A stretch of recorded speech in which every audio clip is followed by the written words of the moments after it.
Hey folks, welcome back with me Hanif in my channel, and now is 25th of June on Thursday 2026.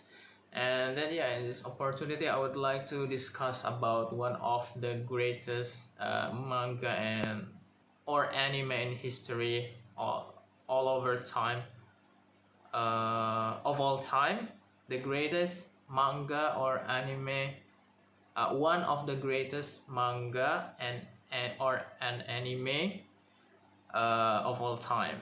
So it is Naruto.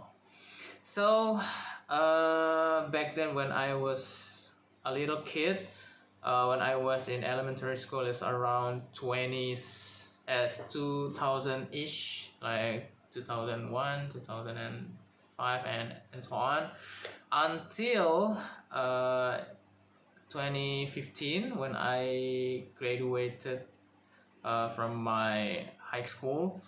Uh, it uh, it it near and it was near end. It was facing Madara and fight against Madara, and then Guy appeared and showed eight the eighth gate of his taijutsu. So yeah, this was a long experience other than One Piece and any other anime or manga. But I just followed One Piece and Naruto the most, but I followed Naruto more than One Piece. So, and what I would like to discuss is, there are some lessons that I learned from Naruto. Then I'm kind of religious people, a religious person.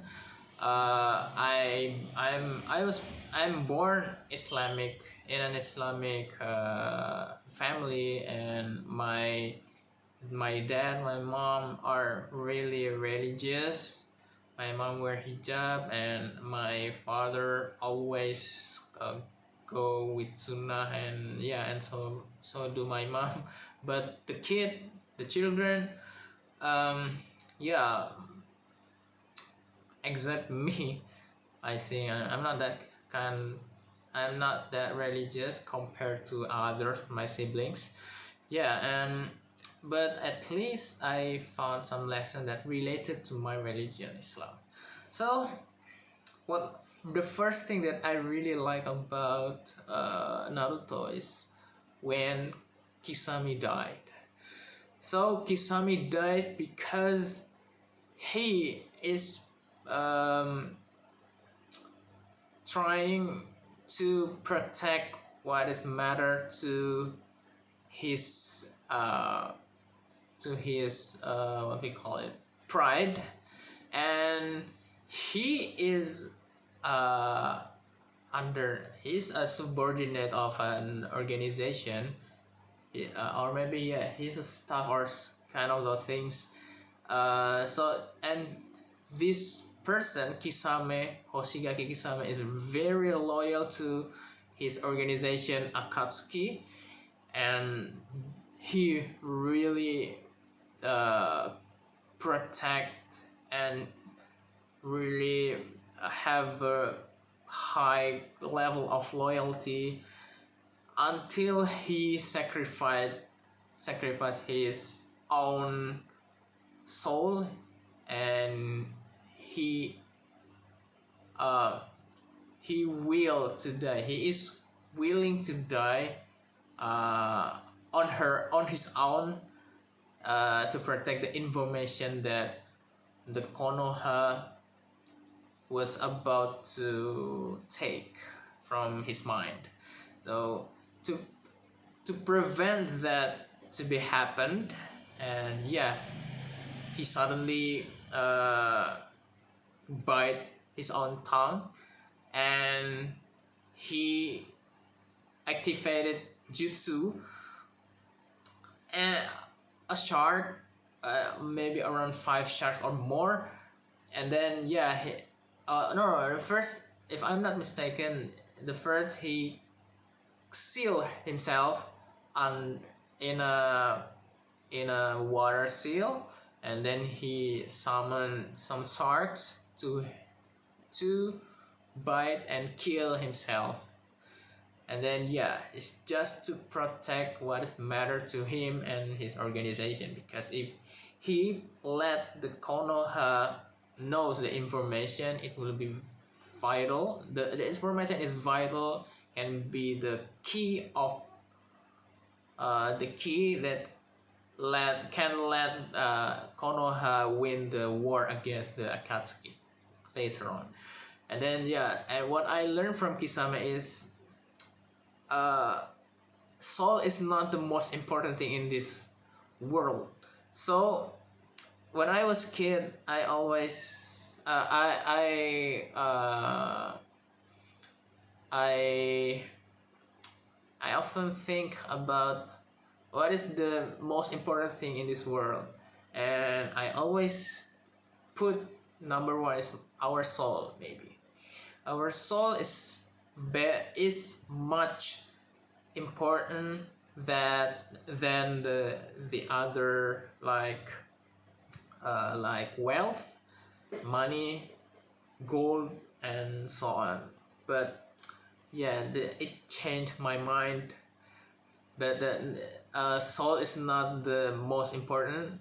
But maybe can from another stories. I learned also from another story that our soul can be not can be less important than the other soul that we want to protect. Like we will sacrifice our soul to protect our brothers or our children or our parents and so on. And yeah, but it's subjective, it depends on our pride. So if we set ourselves as the highest, as the most important thing, then yeah, we can be egoist. But if we put others to the highest level of our importance, so we can be much stronger, like fairy tales tell us. And then yeah, what the most important thing in this case, what Kisame wants to protect until he sacrificed himself, was an information about Akatsuki. So, and also I like the guy sensei said about him. So Kisame really die in respect. I don't know, die in honor or in respect, and yeah, you name it. So it's not die in vain. It's not die dumb way, if I'm dumb way, but he really died in honor, because he a shinobi doesn't is the value of being shinobi cannot be represented how the person goes in life, but the value of shinobi appears when when he near death, or how they face death. And yeah, Kisame died. Kisame dead because he was protecting his organization. He was dead in mission. He was died in loyalty. That's the first. And then maybe there are 3 lessons, and the second lesson was I just learned that the village is representing our religion as well. It's like Islamic religion in this case. So when someone is against our village, even though they are our family, our sensei, our children, our parents, and you name it, someone precious, if they against our village, if they plan to destroy our village, then uh, and anybody that who has that kind of thought need to be even though they are our family or someone precious to us, and then yeah, we will fight them, just like what Islam had. Yeah, but it's just a common, but that's what that I represented. So in Islam,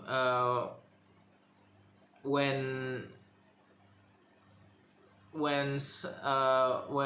back then to when it was in Rasul era, so there are a lot of war, and yeah, Muslimin needed to fight against their own family, and it was tragic, and yeah, we don't want that happening again. And then the last thing, yeah, just like also when Jiraiya died, he also said that he always made mistakes, and um, he also always fail in any mission, or yeah, he was a failure, and but at the end, at least he he think that he did the right thing to do. And yeah, it's just like uh it's like the concept of Islam that said about husnul khotimah, because no matter what you do in your life, when you do something right at the end of your life, that will be really valuable. Yeah, I think that those three lessons that I learned from Naruto, and yeah, I hope you like it, this kind of video. Thanks for watching, thanks for your attention, see you on the next video, bye bye.